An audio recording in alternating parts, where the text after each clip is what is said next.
Welcome back to the Global Ledger. I'm Justin. For most of modern financial history, when markets talked about risk, they meant three things: credit risk, market risk, and liquidity risk. Operational risk barely made the list. It was treated as paperwork errors, technology glitches, or internal control failures. But in today's financial system, that hierarchy no longer holds. Operational risk has moved from the periphery to the center of financial fragility. And in this episode, we're going to explain why that is. Let's get into it.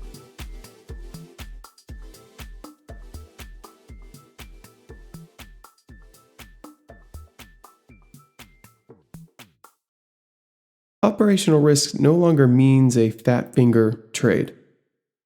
Today it means a couple things: payment systems going offline, settlement failures, clearing disruptions, cloud outages, software bugs, data feed failures, internal system mismatches.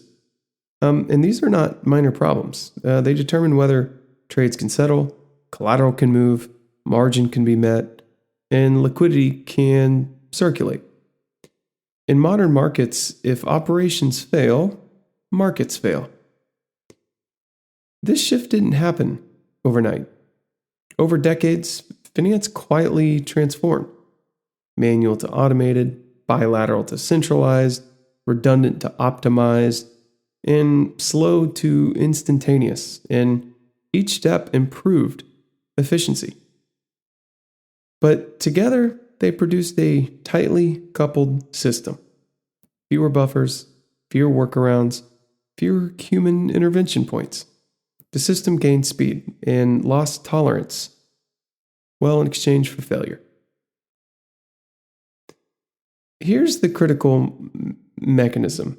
When systems break, participants cannot verify exposures, they can't confirm positions, assess counterparty risk, or complete settlement. In that environment, the rational response is not to panic, it's to withdraw.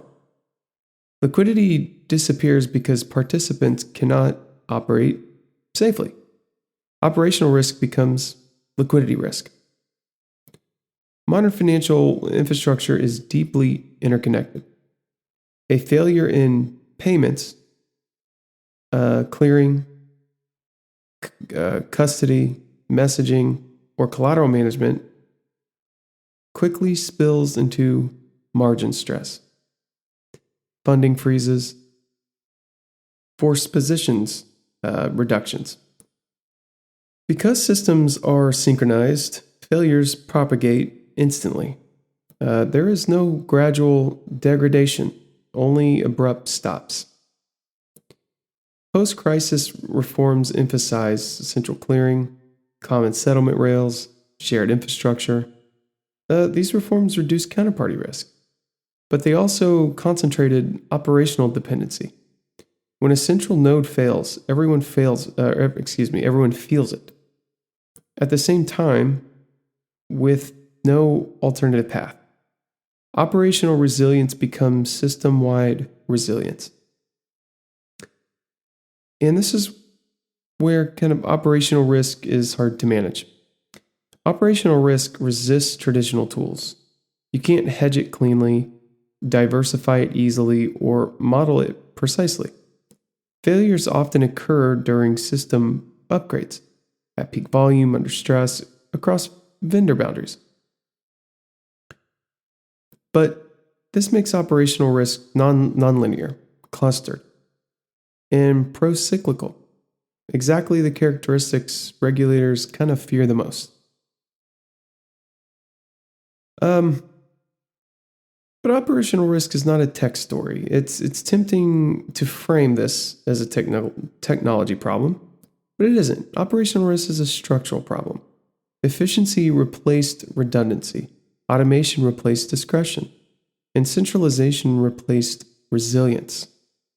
The system works beautifully until it doesn't. And when it doesn't, liquidity evaporates without warning. And here's why this defines modern fragility. Today's financial system is not fragile because participants are reckless, or leverage is unchecked, or regulation is weak. It is fragile because operations are tightly coupled, infrastructure is centralized, and failure tolerance is low. Operational risk has become the system's weakest link. So now I think we're ready to zoom in a little bit. In episode 89, we'll focus on one specific form of operational risk, one that now sits at the top of every regulator's agenda.